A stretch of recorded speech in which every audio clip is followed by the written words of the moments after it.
Vamos juntos com as principais notícias dessa terça-feira. Bom, a gente começa falando sobre os números, né, já apontando a campanha de 2026, a corrida para a presidência da República. Tenho aqui alguns dados. A pesquisa Genial Quest foi divulgada hoje e testou 5 cenários. O presidente Lula aparece à frente de Flávio, Tarcísio de Freitas, Ratinho Júnior, Ronaldo Caiado e Romeu Zema. Os resultados são os seguintes. No primeiro cenário, Lula tem 46% das intenções de voto, Flávio Bolsonaro 36%, indecisos 3%, branco, nulo ou não vão votar 15%.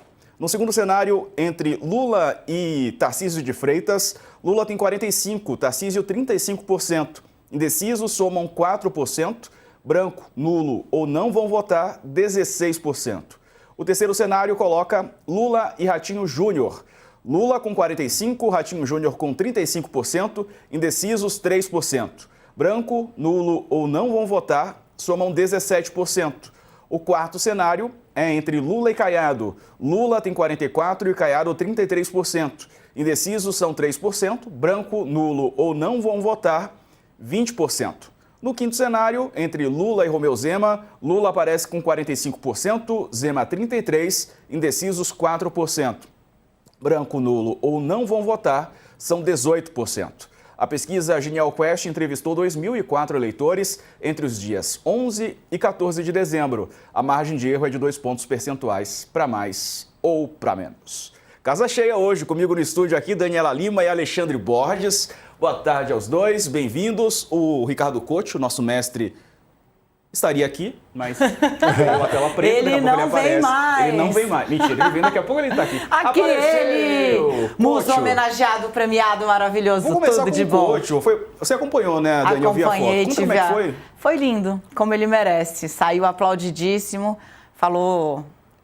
inspirando todo mundo, o Couto arrasta pelo exemplo. Vamos embora. É isso aí, Couto. Bem-vindo, meu amigo. Boa tarde para você. Parabéns pelo prêmio, reconhecimento pelo trabalho, pela carreira, né? E por nos inspirar aqui no canal UOL ainda, terças e quintas-feiras, né? E quando você quiser vir também, você sabe que é de casa e pode chegar, meu amigo. Boa tarde para você. Boa tarde a todos. Boa tarde, Diego. Boa tarde, Dani, Alexandre, todos que estão acompanhando nosso jornal. Obrigado pelas referências que vocês fizeram para mim, mas não exagerem, não, senão eu vou acabar ficando mascarado. Ô, Couto, e essa pesquisa, colocando o presidente Lula vencendo em todos os cenários, né? Há uma diferença pequena ali dentro da margem de erro entre os candidatos de direita, né, nos diferentes cenários. Olha, eu acho que o Lula, como a pesquisa mostrou, ele continua vencendo em todos os cenários de primeiro e segundo turno, como todas as pesquisas anteriores têm mostrado, né?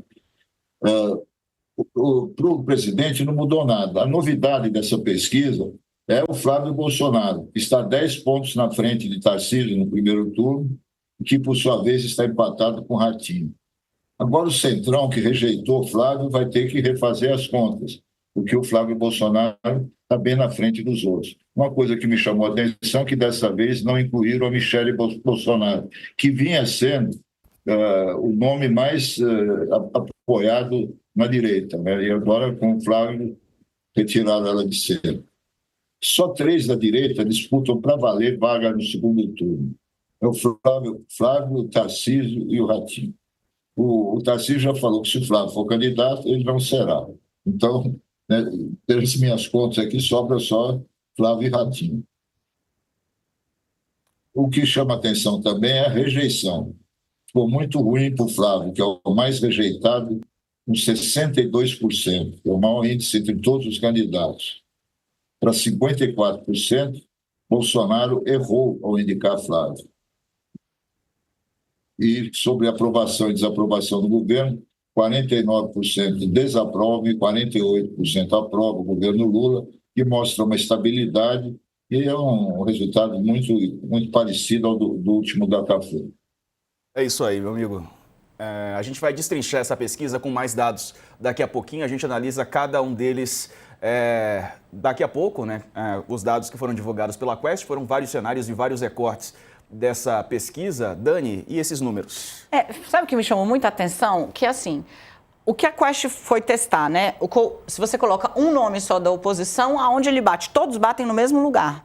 Entre 35% e 33% e 34%. Isso, para você que está acompanhando a gente em casa, a pesquisa tem margem de erro. Significa que está todo mundo religiosamente empatado. Ou seja, se a oposição não fragmentar, ela parte aí da casa dos 33% a 36% dos votos. Se a direita se une em torno de um nome. É o que dá para Flávio Bolsonaro, é onde chega Tarcísio de Freitas, neste mesmo patamar, né? Agora, quando a direita fragmenta, que era isso que o coach estava falando, e aí a Quest testa, né, numa mesma pesquisa, o Lula, o Flávio e o Tarcísio. Aí o que acontece? Você consegue medir, eu estava até olhando aqui o dado, o core do bolsonarismo, né? Quando você tá, a Quest coloca outros nomes da direita disputando com o Lula, você tem o quê? Você tem Flávio Bolsonaro. Eu quero chegar naquele em que fragmenta. Isso aqui, ó. Por exemplo, você tem o core do bolsonarismo. Você tem Lula com 41, Flávio faz 23, Tarcísio 10. O que isso nos mostra, né? Isso nos mostra que o núcleo duro do apoio à família está aí na casa dos 23% a 25% que o Datafolha já tinha apontado. Ou a direita, centro-direita, centrão, se soma a Flávio, ou tem de convencê-lo a sair apoiando o nome que for entrar. Porque a família sair dando tiro no candidato ungido também é um prejuízo imenso. Fragmentada, a direita chega muito, muito baleada em 2026, na eleição de 2026, a preço de hoje, tá? A pesquisa é sempre um retrato do momento. Amanhã pode acontecer alguma coisa e esses dados que a gente está tratando aqui já não valem mais nada. Mas o recado da Quest é esse. Se a direita for dividida para a eleição, as chances de Lula se multiplicam muito. A vida do presidente que vai disputar a reeleição fica muito mais fácil. Sarza, Alexandre e Couto. É isso aí. Ô Alexandre, e aí, qual a visão geral você tem desses números, meu amigo?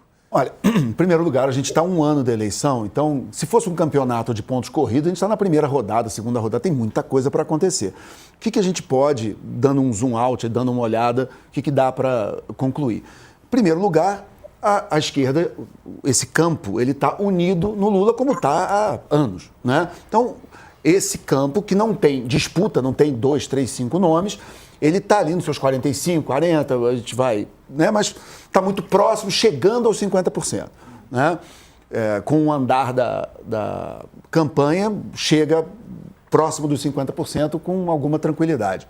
No campo da direita, você tem essa fragmentação, que é uma fragmentação importante, que é uma fragmentação de dois projetos diferentes. Um é família Bolsonaro de qualquer jeito, tem que ser, é a turma ideológica, é a turma bolsonarista, que não quer conversa com Tarcísio e com o Centrão. Né? E você tem, vamos dizer, a ala mais pragmática. Então você tem essa disputa e isso é que deixa o cenário um pouco mais confuso. Você tem 1/3 do eleitorado, numa conta de padaria de caneta na orelha, você tem 1/3 do eleitorado que diz eu vou com qualquer candidato da direita, o que aparecer eu vou. Agora, você vai conseguir chegar aos 50% mais um? É a grande dúvida. Você tem, se você olhar, por exemplo, esse tipo de disputa que a gente tem no mundo, você vai, por exemplo, para a França. O Macron ganhou eleições como? Ele ia para o segundo turno muito disputado com a Frente Nacional, com a Marine Le Pen, mas na hora que chega no segundo turno, a centro-direita, o centro, vai todo mundo junto com o Macron. E ele ganhou com boas margens da Marine Le Pen. Aqui no Chile, a gente acabou de ver uma situação diferente. Você viu que o Castro, por exemplo, conseguiu trazer a direita toda para ele e ele venceu a Jara. Então, assim, como é que vai ser isso no Brasil? Aqueles 20%, 25% que estão ali nessa indecisão, que não estão apontando claramente se vão para a esquerda ou para a direita, é aí que, vamos dizer, que está a emoção da disputa. É aí que, ao longo do ano, a gente vai ver quem vai conseguir pegar e vai puxar. No caso do Flávio específico, o Flávio, claro, está animado porque saiu, né, ali no mesmo patamar do Tarcísio, do governador de São Paulo, enfim. Mas é cedo para comemorações e o Flávio tem um ponto também, que ele tem uma eleição, não existe eleição garantida, mas ele tem uma chance de ser reeleito senador muito forte pelo Rio. E nenhum político gosta de ficar sem mandato, né? Então, claro que ele até ali, março, ali, quando for chegando no limite, ele vai com certeza ponderar, não o Tarcísio, ele vai ponderar ele mesmo. Uma eleição muito facilitada para o Senado versus ele ir para o tudo ou nada contra o Lula. E eu acho, falando, claro, com toda a chance de errar, com a antecedência que tem, mas eu acho que ele vai ponderar muito e esse fantasma da possibilidade de ser senador não vai sair da cabeça dele até o último momento. Tem um comentarinho só que eu queria fazer, é o seguinte, né? Se você pega os cenários de segundo turno da Quest, né, a oposição está largando, parece que no teto, né? Porque eles pontuam no segundo turno aquilo que pontuam no primeiro quando há apenas um candidato ou o candidato mais competitivo do grupo de centro-direita, né? Na casa dos 35, 36 também no segundo turno. Então, assim, a impressão que a pesquisa passa hoje é que a oposição está largando já do teto. O que isso significa? Que para chegar nessa conta que o Alexandre estava citando aqui, de 50 mais 1, o trabalho deles vai ser muito maior, porque independe do nome. Flávio Bolsonaro faz Lula 46, 36, Tarcísio Lula 45, 35, Ratinho Júnior 45, 35, Lula e Caiado 44, 33. Então, essa diferença de 3 pontos percentuais, como eu disse, de novo, margem de erro religiosamente empatados. Isso aqui independe do nome, é a rejeição ao Lula, é o anti-Lula. Eles estão largando no teto, porque pontuam no primeiro e no segundo turno basicamente a mesma coisa. Vamos ver a avaliação, diga lá, Alexandre. E é sempre bom lembrar que dentro da direita o Centrão quer ganhar de qualquer jeito. Então, se o Centrão for com o Tarcísio, vai, se for com o Flávio, vai. No bolsonarismo não é assim. Se você pegar o bolsonarismo do Eduardo, por exemplo, eles acham que é melhor perder do que ganhar com o Tarcísio. Eles acham que ganhar com o Tarcísio é ganhar e não levar. Que o bolsonarismo ficaria diluído num governo direita-centrão, né? Que eu até no último comentário falei que seria um governo meio Temer, né? E que eles não se sentiriam como um governo bolsonarista. Então isso cria uma dificuldade para a direita muito grande.